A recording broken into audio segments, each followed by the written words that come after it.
Sarah Frey, you're awesome. Thank you for being my friend. Oh my gosh, thank you, Congressman Davis. The entire industry supports your leadership, and I'm personally grateful for your guidance and friendship over the years. I'm humbled and honored today to join so many great female leaders who've been honored with this award, many of whom I can always reach out to for mentorship and excellent advice. I'd also like to thank all of the professionals working at United Fresh, the work that they've been doing on behalf of our industry, especially over the last 3 very challenging months, have been vital. And we appreciate the extra efforts and all of the long hours and time spent working through so many of all of these. Looks like we may be having some technical difficulties, but we will be bringing Sarah back online. Actually, a rural broadband issue, Jennifer. Hey, thank you to United Fresh for everything you're doing while Sarah's getting reconnected. I want to tell you, the operation you run, the ability to converse with your elected leaders in both the Republican Party and Democrat Party, the House, the Senate, you guys have really led the charge in making sure that we have great policies that can truly affect what you do in the specialty crop industry throughout the nation. And there is Sarah once again. Let me go through my spiel. I don't know where I lost everybody. I'm somewhere around maybe keep up the great work in Washington, D.C. to the United team. Is that where we're going to left off? I think so. But anyway, in years past, so this is a very unconventional way of doing this. But I don't know that anything that I've ever done in life or business has been conventional. So what the heck? In years past, this award has usually been given at a reception, and folks are usually a couple pregame cocktails and ultimately, you know, they might cry. So my niece Hillary told me that in years past she usually cries, but I promise that today I don't plan on really making anyone cry, because I think we've probably all cried enough during the past few months. So I wanted to take a minute, and if everyone's at home having cocktails, I would also like to mention that watermelon juice is actually a really great mixer. And if you know anybody that makes that, it would probably be good to have a watermelon drink right now. Anyway, besides, I actually only cry at public policy conferences, and usually that takes place in a congressional office when I'm lobbying a member for, say, the school nutrition bill with Lisa Sturby. And Lisa generally pats me on the back and hands me tissues. And we found that it's an effective strategy. It works every time. So anyway, I have countless memories with the United Fresh organization. And throughout the years, I've formed lasting bonds with colleagues. And I really have 3 women that I'd like to thank for that. And they would be Frida, Karen, and Jackie Kaplan. Many years ago, I was the recipient of their family business scholarship. I was in my mid-20s when I met Frida for the first time, and she left a lasting impression. I was incredibly impressed by her when I met her, and I knew that someday I wanted to build a business and a company like what she built, a very family-centric business. And Frida was the reason that I attended my first public policy conference. She was the catalyst that got me to Washington, D.C. for the first time on the behalf of our industry. I remember I was a new mom. I had just had my first child, William, and that public policy conference was my first trip away from my new baby. So for as hard as that was, I still managed to participate in all of the events, enjoy the conference, and meet so many people that ultimately would become a part of my life and a part of my history now. I remember thinking, though, at that conference, as a new mom, I had this doubt sort of creep into the back of my head, and I thought, is it possible to be a good mom and a good businesswoman at the same time? And then I thought about the woman who made that trip possible for me, and Frida was both. She was a mother to two incredibly amazing women, Karen and Jackie. And I saw how she focused on her family, and all while raising her children and building her company. And she was able to raise really good humans in Karen and Jackie.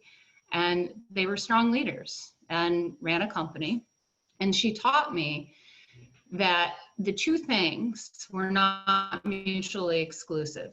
She taught me that it was possible to have it all and to be it all. Frida didn't need to mentor me. She inspired me by just being who she was. And fast forward today, I'm actually surrounded by so many really incredible young people, hardworking young people.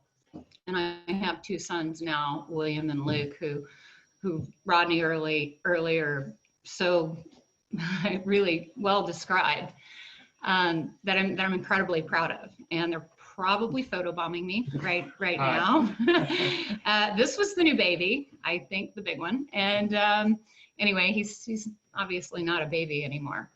But I'm thankful for them, and I'm thankful, like I said, for the opportunity to have built our family business with them by my side, as well as my nieces and nephews. I'm grateful to be accepting this award today on behalf of an industry that is comprised of so many family-centric businesses.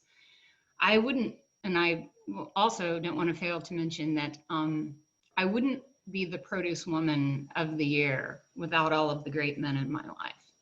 And I have four older brothers, Ted, John, Harley, and Leonard, who have supported every idea that I could ever imagine, and who have been with me every step of the way on this journey.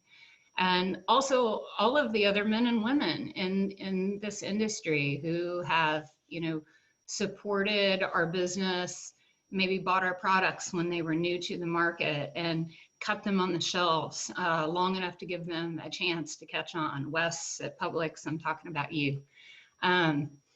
Like so many of our businesses have been affected by COVID, I have chose to really sort of look at the bright side of what we've been through recently, and especially as it relates to my family. And as I reflect on the events of the past few months, I realize that this struggle and this challenge has only made our family business stronger and more resilient.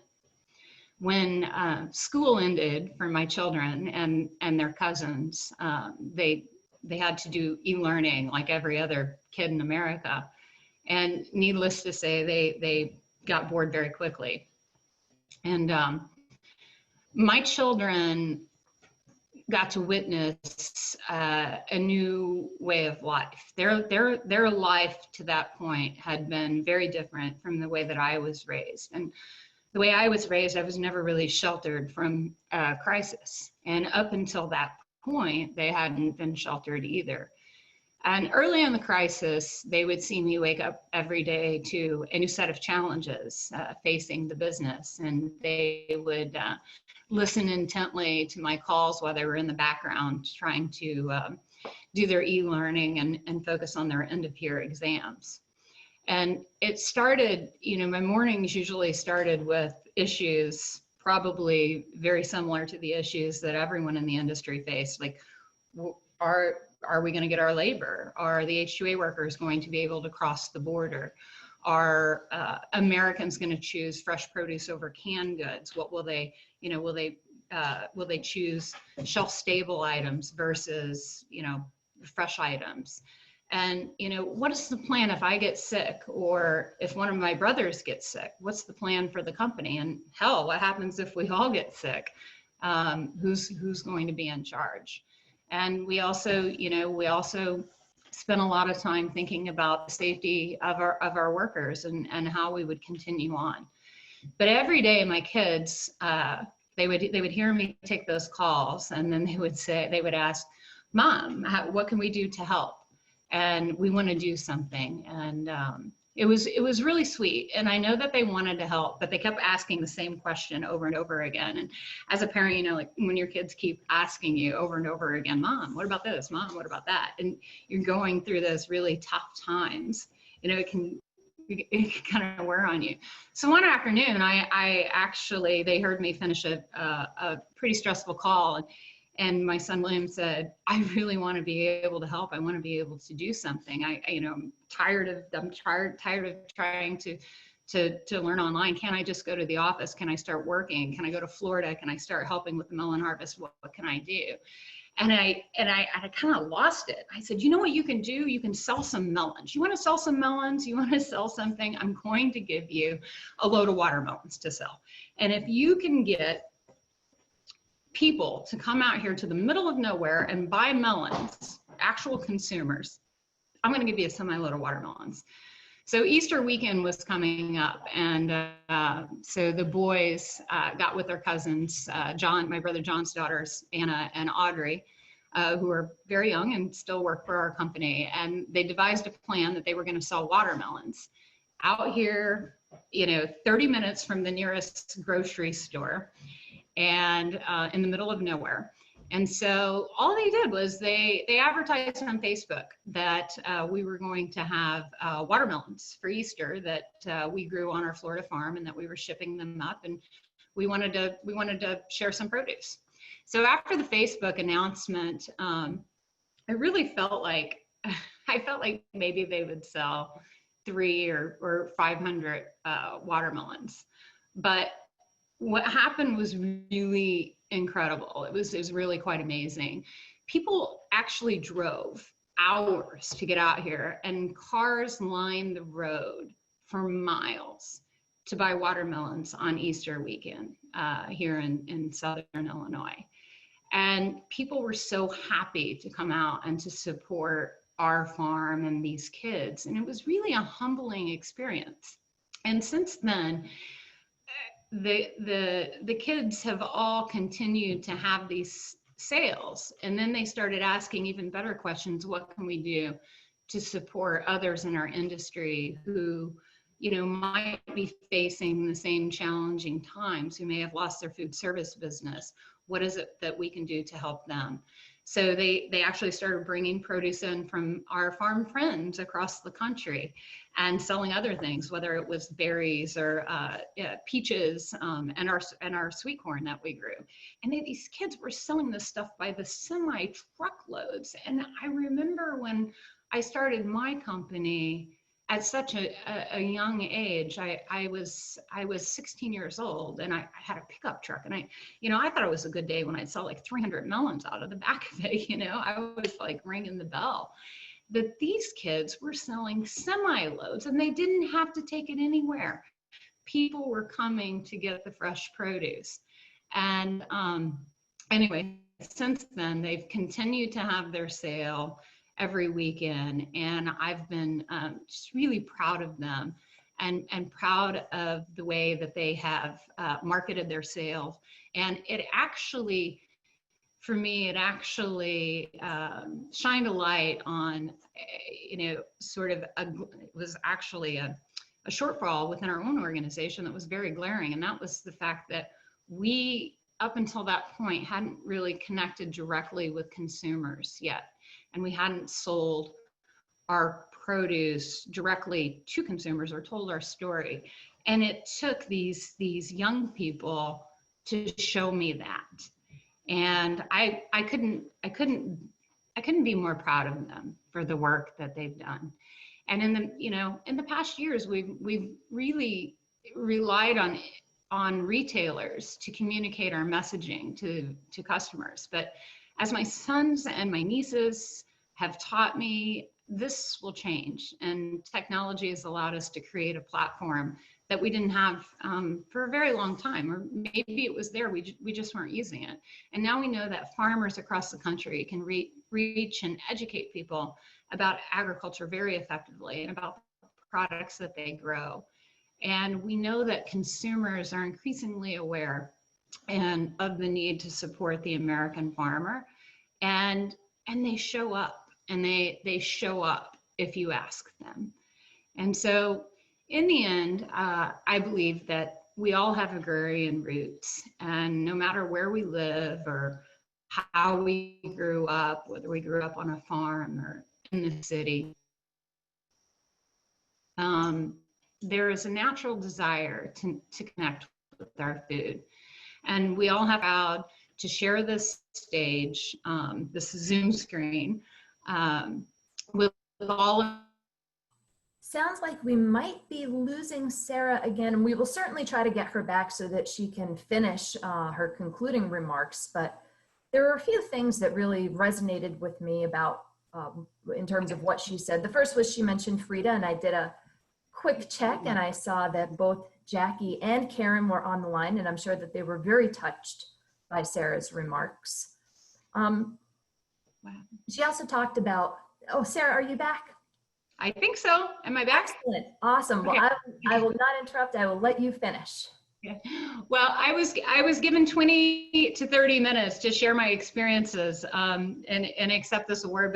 But honestly, I'd like to take the remainder of the time and open it up for questions. I know that we have a feed coming in where folks can ask me anything you want to ask me. I wrote a book recently, so I'm used to kind of putting it all out there.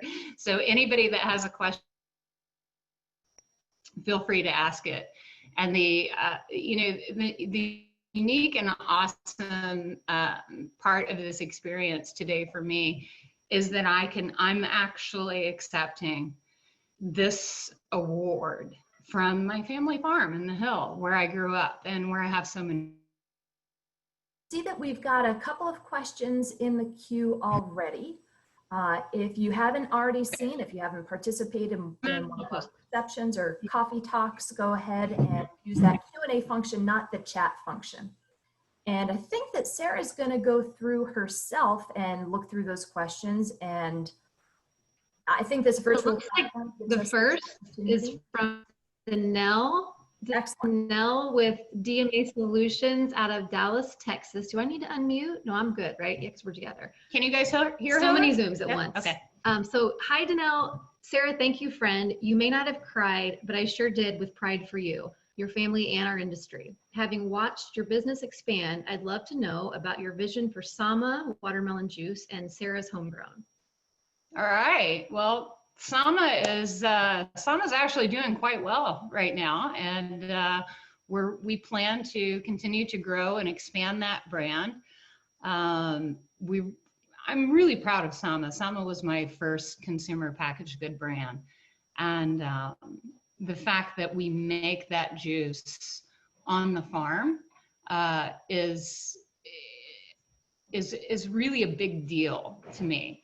And we are able to utilize more of what we grow because of the creation of Sama, and the brand's doing great. People love it, and it's ready for expansion. And I actually think now is probably the best time to be able to do that.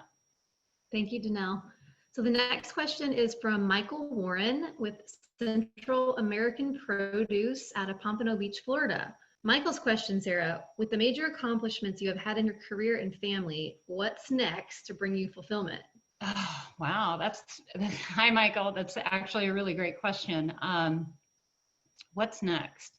I don't know that I know that really from one day to the next. You never know. No one ever knows. I don't even know what idea I'm going to wake up with.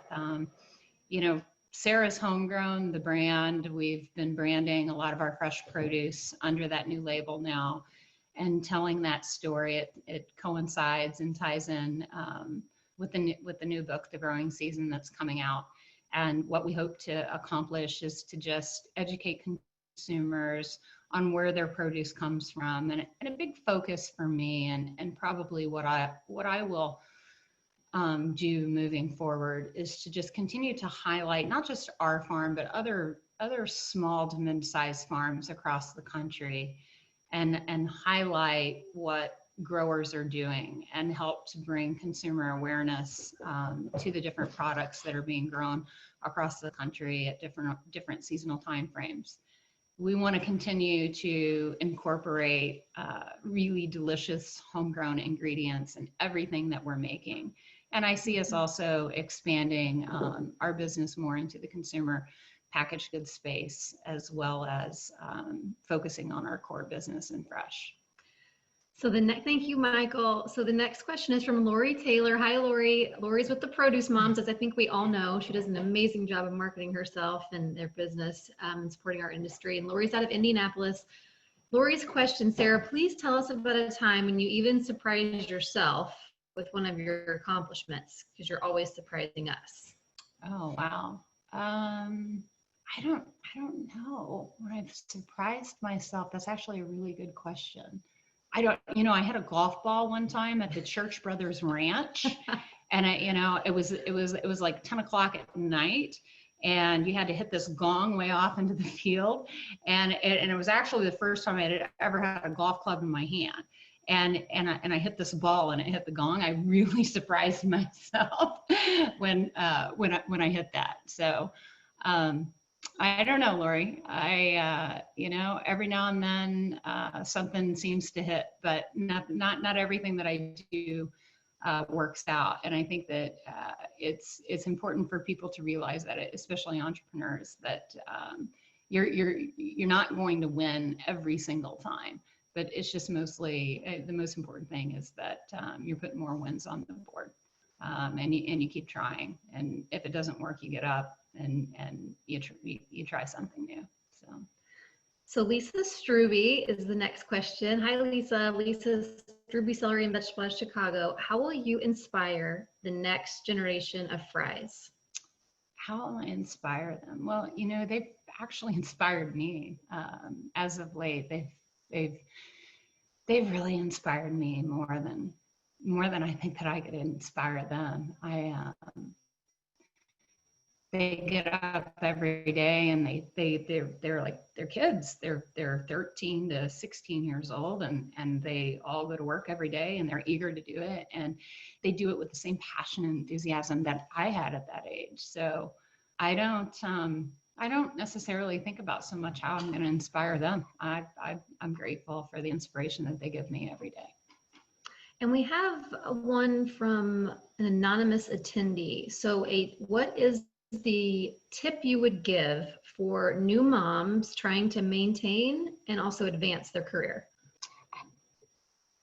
Understand that you have to shed guilt. I think that women in general, we're pretty tough on ourselves, and especially when we're new moms and we're somewhat unsure of everything, and we're kind of figuring it out. But I think that the thing that is most important is to shed feelings of guilt. As women, I think we're really tough on ourselves, and we feel guilty. Are we working too much? Are we not working enough? Are we spending enough time with our children? Are we are we showing up where we need to show up? And I don't think necessarily that we need to spend so much time worrying about that or feeling guilty. When you feel yourself kind of starting to feel guilty about one thing or another, you have to let that go very quickly. And I learned that at a very, very young age. And I didn't do a lot of apologizing to myself or anyone else as I was growing the business. I was too busy. And when those feelings sort of started to creep up on me, I had to shed them very quickly. And I think once you get yourself in the mindset of doing that, you're unstoppable. So we have quite a few questions coming in, and there are two that are fairly similar I'm going to combine. And the first is from Karen Kaplan. Hi, Karen. Thank Hey, you for Karen. everything. Karen's question is, tell us about why you decided to write a book. And then I think we should consolidate that with Albert Espinoza.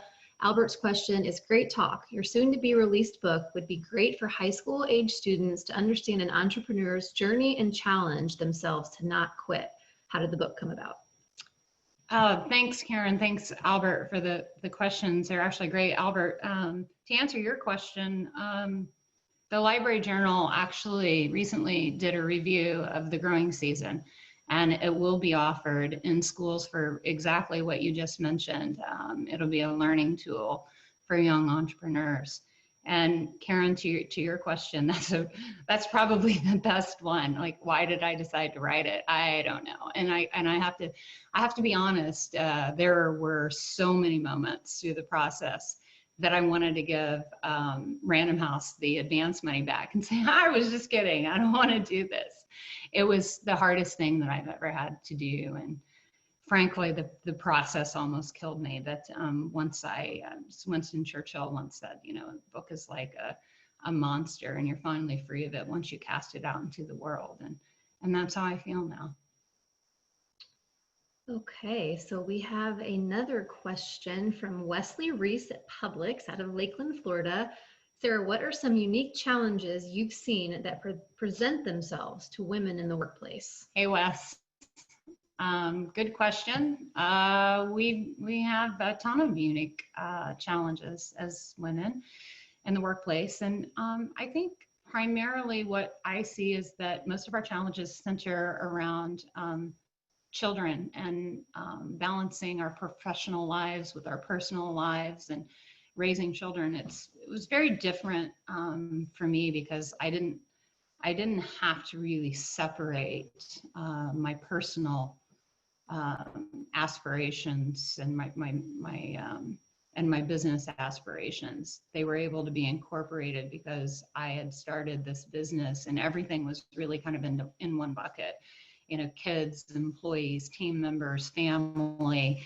It was all kind of combined. So I think the advice really that I would give to other women working in the industry is seek out companies that have that family oriented culture. And I would also encourage folks to develop that culture within their own organizations. And we live in such an interesting time now where you can really work from anywhere and you can have flexibility. And I know that we have a lot of women working from our company, and actually we were one of the early adapters of work from home. That's actually why when COVID hit, it wasn't like a big deal for us because we had so many folks working remotely, and primarily women who were raising their families. So I think having more flexibility in the workplace is overall, it's very good for the organization, very, very good for the team members. So the next question, hi Maida Sotomayor, if you were not a grower or now a writer, what would you have been? I think about that all the time because I would have never dreamed in a million years that I would be sitting here today on the same family farm that I grew up on. It was my dream to leave this place, and I didn't know what I was going to be exactly, but I had thought about several different things. I thought I wanted to be an attorney. I thought I wanted to be an actress. Heck, I probably could have joined the circus at some point. It's kind of what I felt like with my melon route and my melons in the back of the truck. So I think probably the cool thing for me now is I've realized I'm exactly where I need to be, and I've done exactly what I needed to do. And all of those things have brought me fulfillment. And especially now, I take it back to the kids and seeing what they're doing and how cool that is for me. And I just can't imagine anything else ever bringing me so much fulfillment and joy. But I also know that things are just getting started for me, and the best is yet to come. I think she almost cried there. No, I didn't. No, I didn't. So the next question, Brian, I always pronounce your name, Brian Kocher. Congratulations and thanks for sharing your story. Your story is one of the great innovation and entrepreneurship stories. Can you describe how you mustered the courage to follow through on innovation? I think we would all love to learn that at this time. You know, taking risks came very natural to me. From a very early and young age. So I don't know that I necessarily thought about it too much. When I had an idea, I just went for it. And I have a little bit of an obsessive personality. So when I get something in my head, I have to figure it out, and I have to do it, and I have to see it through, and then I have to figure out how I can, make it better. But I think that what I would encourage individuals to do that had an idea is that the first step is you just have to start. And I see so many people trying to figure out, how do I get this perfect? How do I make this absolutely perfect? And it looks great on paper before I take the first step. I would encourage individuals that if you have an idea for an innovation, you just have to get started. It's really as simple as just getting started. And once you do, you get into it and you figure out ways to make it better. And you kind of, all of the fear surrounding failure will fall away once you just start. So I think that's probably the most simple advice that I can give, is to just make it happen. Just get started. So there are quite a few questions that I don't know that we'll have time to answer. We do want to wrap just a little early, give everyone the gift of time today, but we will answer on the platform if possible. But the one question I do want to end with, because it's Jeff Church and it's pretty good. Jeff, are you nervous that people will think you're crazy when they read the Growing Season book this August? And will you sign my copy with lipstick? Of course, Jeff would ask that question. No, Jeff, I actually think people already probably knew that about me. And we'll see about the lipstick signature. We'll see about that. So I guess that's it. Jennifer, we'll hand it back over to you. Yep.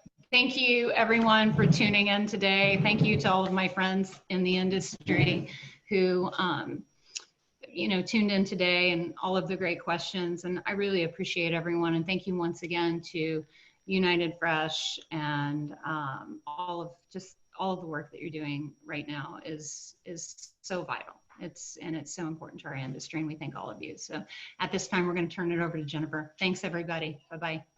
Hey, congratulations again, Sarah. And first of all, thank you for taking questions, because you never know what's going to come in. So that's pretty gutsy. And Sarah, as a woman in produce, I can tell you that I found your story to be personally inspiring, and several of the comments that you made just now really resonated with me. So thank you for all you do for this industry. There were several other questions that we did not have time for, so hopefully we can all chat further at the reception a little bit later today. Everyone is welcome to join the Women in Produce reception. That's at 5 o'clock Eastern Time, 2 o'clock Pacific Time. And if you are wondering what a virtual reception is, stop by and check it out. It will be very social and very interactive. So at this point in time, I would like to invite everyone to join me at the expo. Check out the incredible virtual booths that your peers have put together to showcase their companies, their products, their services. And that wraps up today's program. So congratulations again, Sarah. Thank you again, Nature Suite, for making this program possible. And I hope everyone enjoys the rest of their day.